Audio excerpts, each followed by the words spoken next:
Hello, this is TikTok and welcome to beatbox.guru. Last time I met ZeDe, the world champion of beatboxing. I talked to him about his production skills and how they influence his beatboxing creativity. Enjoy and learn.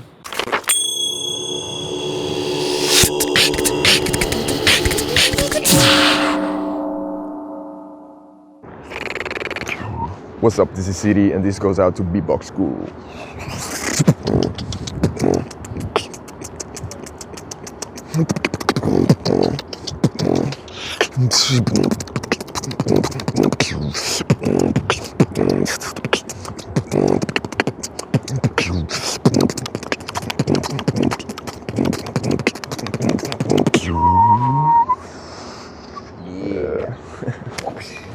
Please tell me, ZeDe, because you're a producer as well as a Yes. beatboxer, how Yes. does producing beats influence your way of thinking about composing beats for your beatboxing? Yeah, so in producing you learn a lot of arrange the beats as well, you know. So how do you begin a beat?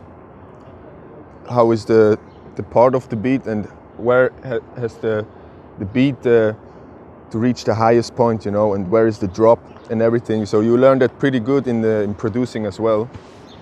And this has helped me a lot also in beatboxing. So this is a big point that gave me the way of thinking in the beatboxing. Okay, and what would you recommend for younger beatboxers out there to learn about music production so that their beatboxing is better? Yeah. If it's beatboxing or producing, it doesn't matter, you know. For me, it's very similar. So I really, when I hear music, I always think about how did they arrange it. What was the thinking of this guy when he produced that beat? You know, that's always the thing that happens in my mind when I hear a song.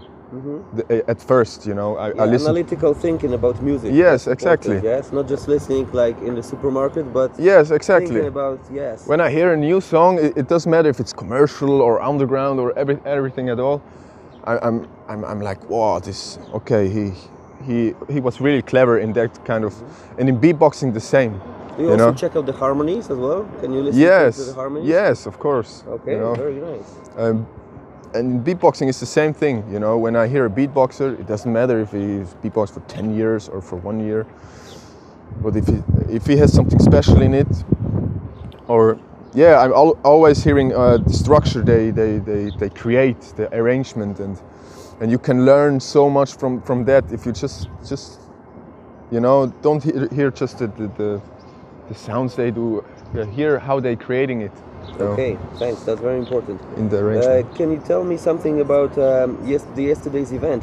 Who surprised you the most? Which beatboxer surprised you the most? For me, it was. I mean, I know him for so long. I see him in so much battles. But Bobbly he has his own mind. If you can learn something from anyone that's special in his way, then it's Alem, man.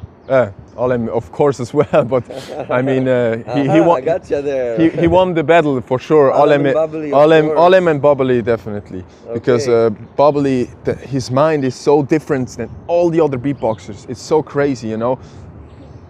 He has his own fucking mind, and it's so sick. Okay. So sick. What do you think is going to be the next trend in the upcoming championships in 3 years or something? It's hard to say. This year it was, I think, A lot of lip stuff and trap. harmonies as well. Yeah, You know, exactly. this kind of This stuff. harmony kind of things. Because last year it was last time it was technique.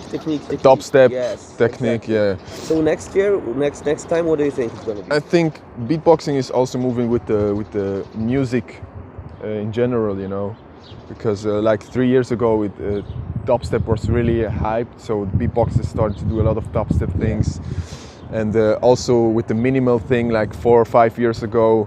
So now it's a trap thing, you know, a lot of bass things going on. So it's hard to say, but I think the musicality is coming more and more, and in the next few years. Yeah, there will be a lot of combination between technique and musicality, you know, because back in the days where in 2009, 2008, 2010, the technique was the most common thing, you know. Now the musicality is here, and I think there will be a good mix of it. Maybe a little bit more singing, you know? Yeah, yeah. Who knows? Yeah, huh? I guess so. Yeah. If you were to teach like a friend about beatboxing, Yeah. what would you recommend, or which exercises would you recommend for him or her to start? It's always the basics, you know. When people ask me who cannot beatbox, you know, how can I start? What advice would you give me? It's the standard boots and cats, you know. In German we say böse Katze. Okay. And Bad cats. yes, exactly. And so this is the basic common thing. And I always tell them, yo, you have to have a big. You need to want it, you know. Like the willing have to be very strong in the. Yeah, If you want, motivation is everything, yes, yeah? the motivation has to be the biggest thing if you want to be a good beatboxer. Because a lot of beatboxers maybe start, but after 2-3 months, when they see they don't get anywhere with it, they stop. So, but it's in everything, you know, even in producing or if you skateboard or whatever. So you need the motivation for it. You know. Okay. With these positive words, let's finish this interview. Thank you very much. Thank you as well.